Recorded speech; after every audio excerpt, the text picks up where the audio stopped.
what's up everybody? It's Chris from Fast Cars Live. Today we're going to be talking about torque converters and transmissions and a little bit about the Gear Vendors Overdrive that I installed. The car's back together. It's been on the road for a little bit and I've been having this little vibration issue that I can't seem to get figured out. I've tried a whole bunch of things, drive shaft, pinion angle, a whole bunch of different things that I've addressed, and it's come to now a couple other things that I thought it could possibly be, and that would be the torque converter and or the flex plate. So I had an issue. One of the bolts or the studs that I used to attach the gear vendors to the transmission broke, and I did not have enough space in there to get a drill in there to drill it out. So since I had to drain the gear vendors anyway, I just drained the trans and decided to pull that out. It'd be a lot easier. It turns out it was a lot easier to get that broken stud out. But I figured this would be a good time to address the flex plate and torque converter potential issue. By the way, if you like the new Stealth Patriot shirts, we've got them. I'll put a link in the description. We've got them for General Motors, Ford, and Mopar. Check it out on our Amazon shop. So back to the torque converter. I reached out to ACC Performance and talked to Nelson Gill, who has been just a tremendous help. Very, very knowledgeable. They build lots and lots of torque converters. We decided on going with their Boss Hog version of the torque converter. He talked to me a little bit. By the way, they've been in business for almost 55 years. We had a discussion. He asked me a bunch of questions about the engine, transmission, tire size, gear ratio, everything, and came up with the part number that he would recommend, and he suggested a 2200 stall. But we're going to end up going with a 10-inch converter instead of the 12-inch that was in there. And the converter that I had in there before was actually taken apart and customized, I guess, to make it somewhere between a 22 and 2500 RPM stall. I don't know if that could have maybe been part of the issue, if it went back together the right way. I have no idea. I just felt more comfortable going with a brand new one. So really happy with my choice. The other thing about this 10-inch converter and the Boss Hog converters is there's less rotational mass. So what that ends up doing is taking more of the horsepower your engine's making and putting it to the ground. So that sounded like a real good idea to me. I'm also going to end up using a PRW Power SFI rated flex plate instead of just the standard one that I had. This one's a little bit thicker, a little bit more heavy duty than the standard one. So I thought, since I've got everything out, I'll put a brand new flex plate in, a little bit more of a high performance flex plate, and go with the torque converter. So before we get going, I'll do a quick installation video. We're not going to go through the entire process of installing a transmission, but we'll mention a few things on there. I'll do a quick installation video, but there are a couple things that I want to point out first. Number one, read your directions, all right? Number two, check your parts. Number three, you want to check your fit of those parts. And then we'll go ahead and talk about the install. So let's take a quick look at checking the parts and checking the fit of those parts before we even get to putting the transmission back in the car. I mentioned reading the instructions. I've done this a few times, but I still went back and just read, because different torque converter manufacturers or flex plate manufacturers might have slightly different instructions. So I always recommend you just read through them. If you know what you're doing, then it's probably not that big a deal, but you can always learn something by reading the instructions, and it doesn't hurt. It takes a couple minutes to do. All right, so here we go. So as I just mentioned, you want to check your parts first, because the last thing you want to do is get this thing all put together and go to try to shove this up into the car and figure out that either you put it all the way in and something's wrong, or you get it halfway in and it won't go because something's wrong. So first things first, what you want to make sure is, in this particular torque converter, this is the part number. This is the one that Gil and I discussed. I'm assuming 22 means 2200 stall. Not 100% sure, but I know that part number is the one that he and I talked about. All right, I decided to go with this PRW Power SFI rated flex plate from Summit. It's a little bit thicker, so it's a little bit more heavy duty. I think it was about 72 bucks or something like that, $73. And I'm just replacing that for this original one. When I had originally put it in, I counted and marked it's a 168 tooth flex plate. The other thing you want to make sure is that this flex plate and this torque converter work together. So basically, I'm just going to flip this upside down like this.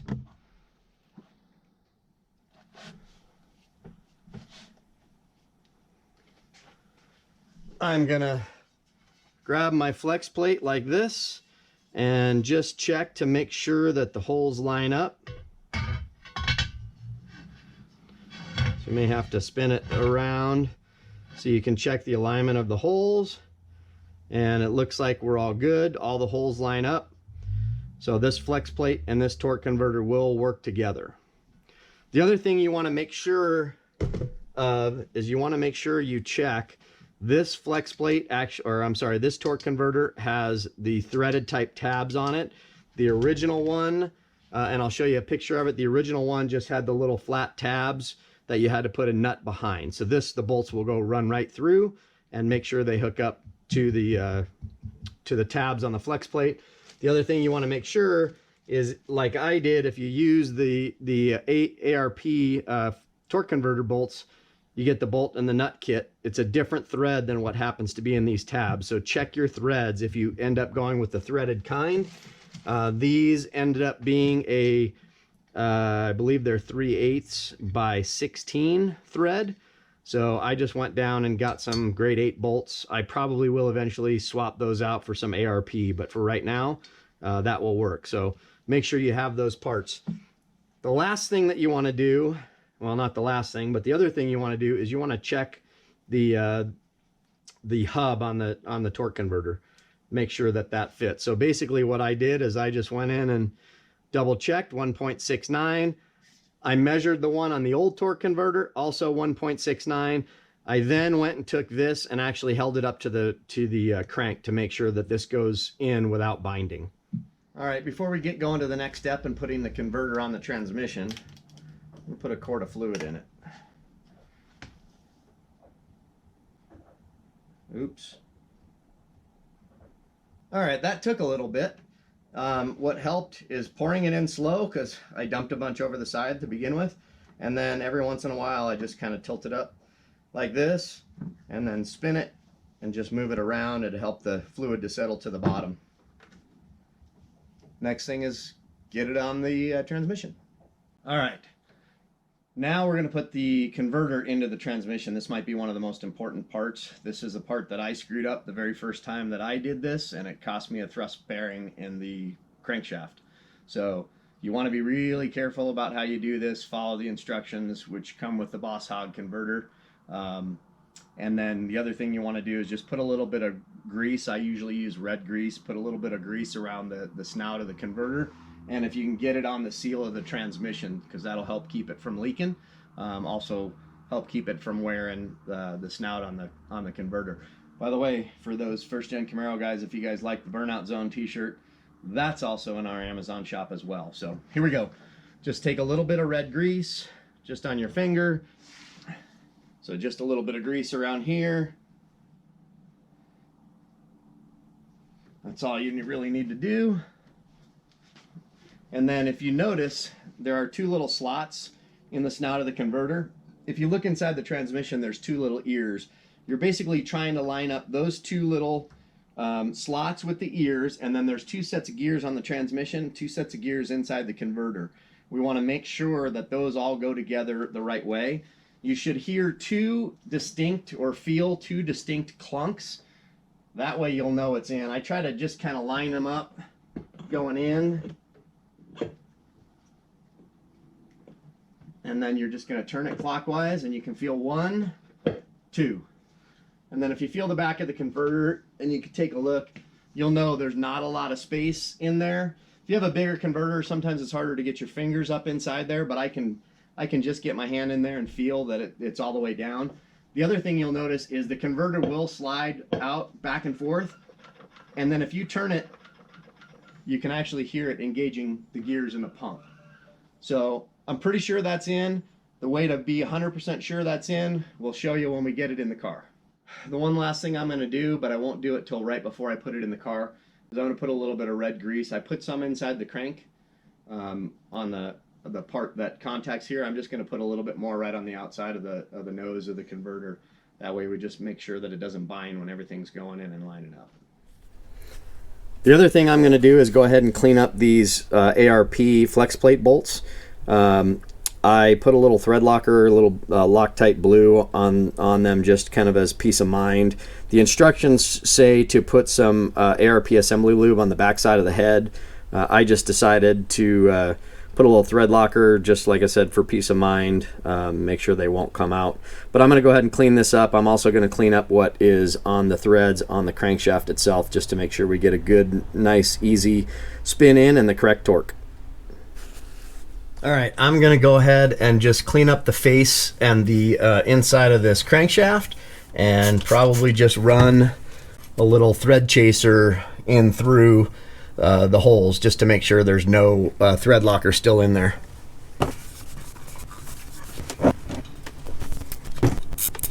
Now, I'm not using a tap for this, I'm just using a thread chaser. You don't want to run a tap and risk cutting new threads, especially in the back of your crank.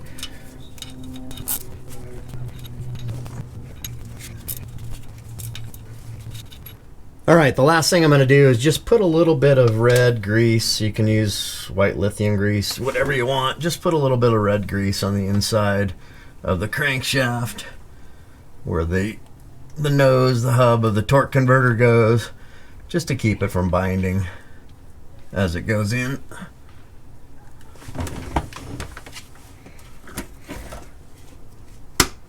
I'll also put a little bit on the nose of the converter as well. All right, I'm going to go ahead and put the flex plate on. Let's get it lined up first. Should be there.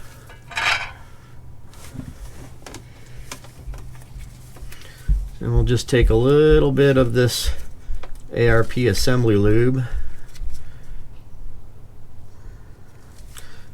Put it on the back side of the head. Don't need a lot. And one little drop of blue Loctite. And start the first one.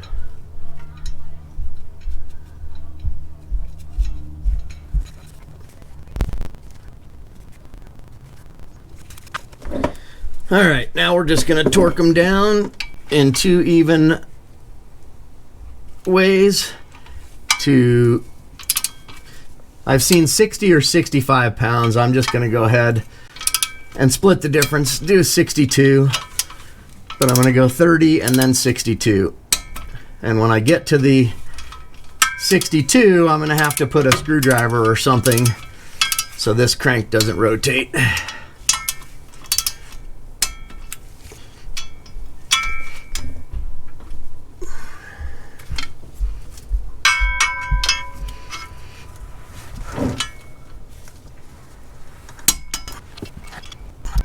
Doing just like your tires in a cross star pattern.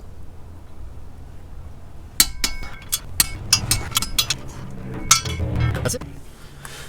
All right, and now we begin the process of trying to get this thing back in. Don't forget to reattach your transmission lines, your kickdown cable, get your dipstick tube back in, run all your wires and everything else. I've got the wires for the cutouts run down here. I've got my vacuum for the modulator run down here. Just get them back in and tuck them up, and then recommend you clean your dowels off, put a little grease on your dowels, and put a little grease on the snout of the transmission or the torque converter so that you can make sure that slides in easy. Now it's just going to be moving the engine up and down, moving the transmission up and down till we can get it on those dowels and get a couple of bolts in.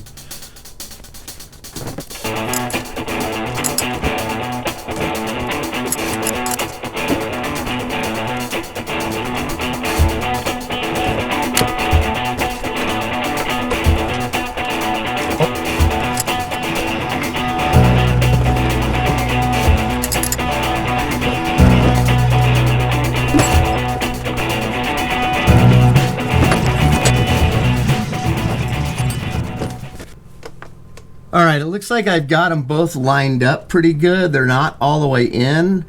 You don't want to put bolts in and draw the transmission in, but I'm going to put one bolt in this side and the bottom just to kind of hold it in place so I can get over on the other side. The transmission jack is not exactly flat, so it's not letting me go exactly even on both sides with the engine, so I'm just going to put a bolt in here just to hold it so that I can go to the other side and get the other one in.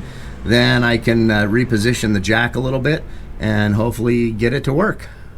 I'm also going to use a little bit of the ARP assembly lube on the bell housing bolts just to get them to go in smooth. Not a whole lot, just a little tiny bit.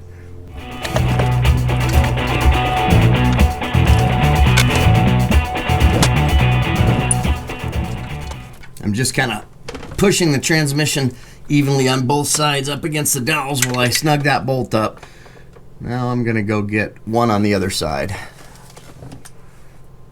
All right, I got the bottom or the second one on this side.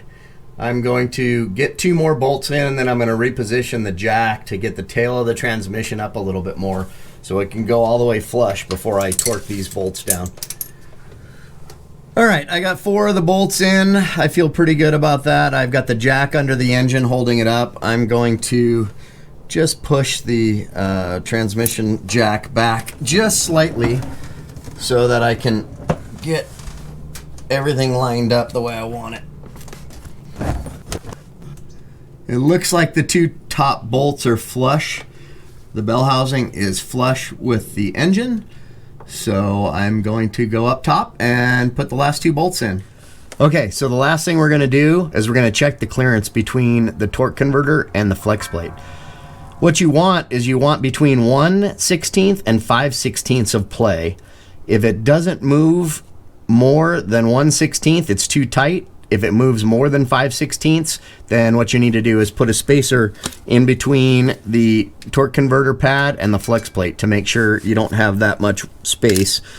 What I did is I made myself this little gauge, and if we make sure, you can hear the torque converter hit the flex plate, and you can hear the torque converter hit the back, so you know it's out as far as it can go. And we're just gonna go ahead and take a quick little measurement here. I just took a ruler and piece of paper and made this. It looks like we're about 1/8 of an inch there. And if I go back up here, looks like we're about the same there, about 1/8 of an inch, maybe a little bit more. But that's it. Looks like I don't have to shim this after all. All right, last thing I'm gonna do is just a little bit of blue Loctite just for peace of mind. I went out and got some grade 8, some new grade 8 bolts. I probably will replace these with ARP hardware at some point, hopefully in the next few weeks, but I want to get this done today, so let's go ahead and finish.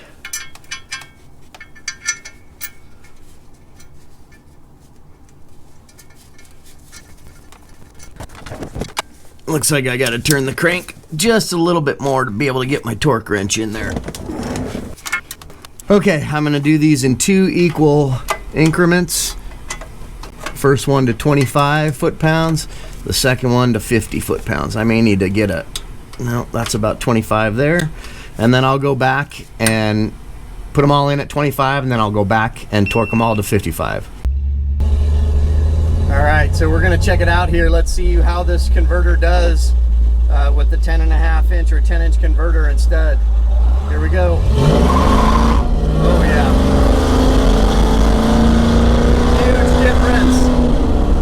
Huge difference in the way this thing leaves. It feels like the RPM jumps a lot quicker than it normally did, or than it did before with the 12 inch converter that was in there. That one was supposed to be 2,500 RPM. This one is 2,200 RPM based on what Nelson figured out and told me, and the one that he shipped. And it just seems way different. It seems a lot better, a lot more peppy.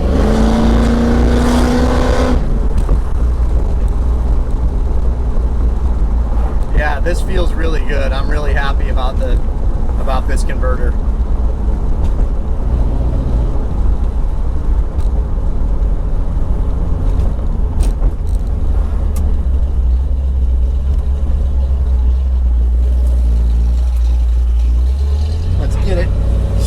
out a little bit here, and just from a roll,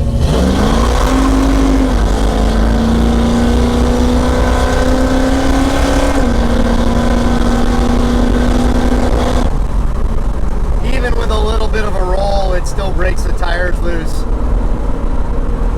I couldn't be happier with this converter. The car, it's a different car for sure. I mean, Nelson said it was going to wake this thing up, and it sure did. I'm super happy.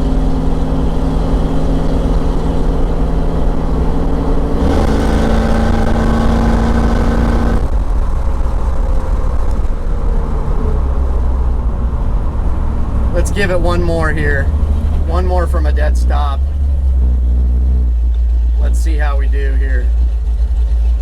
No power brake, just go.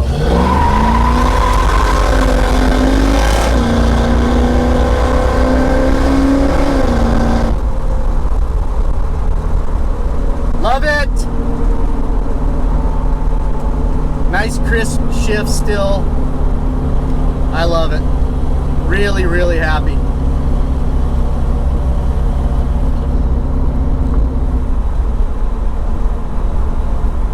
Obviously, every car is going to be different because of the way that it's set up and the weight of the car and the gear ratio and the tire size and everything else, but overall, I'm really, really happy. I mean, this car is a 355 posi. This car is a 26.5-inch tire on a 15x8 rear wheel.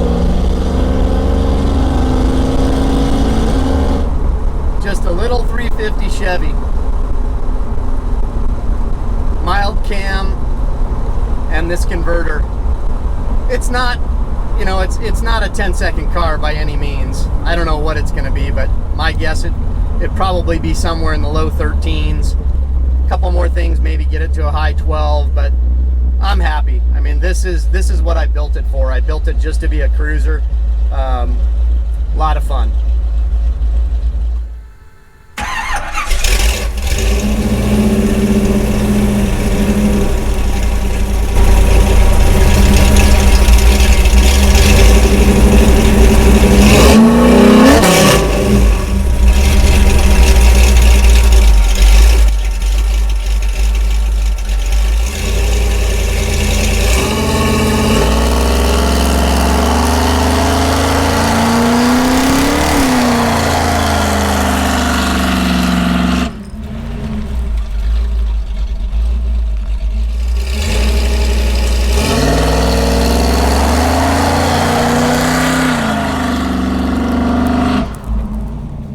Alright, we're all done. Everything's back together.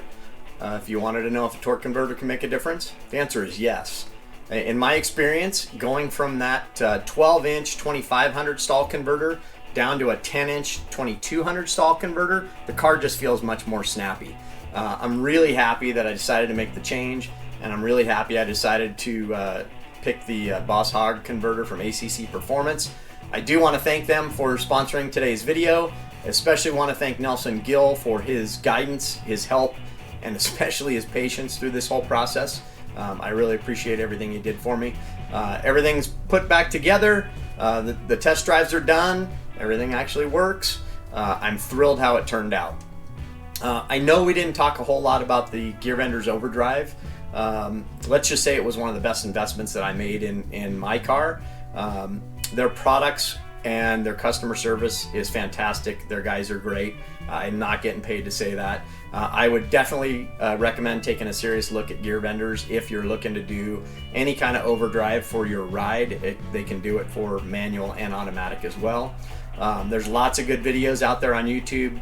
Check them out, do some research on your own. The other thing I thought was kind of cool is in preparing for this video, there's a bunch of good videos on how torque converters work, so I would recommend taking a look at those. Alright, that's it for me today. You can follow the Project JPS Camaro on Instagram and Facebook. Please subscribe to our YouTube channel so you get future improvements and fixes. If you enjoyed this video, or even if you didn't, please drop us a comment in the comment section. We always like to know what you guys are saying. Give us a big thumbs up, and don't forget to hit that notification bell so you know the next time we take something apart. See you next time. Thanks again for watching. We really, really appreciate it. Take care.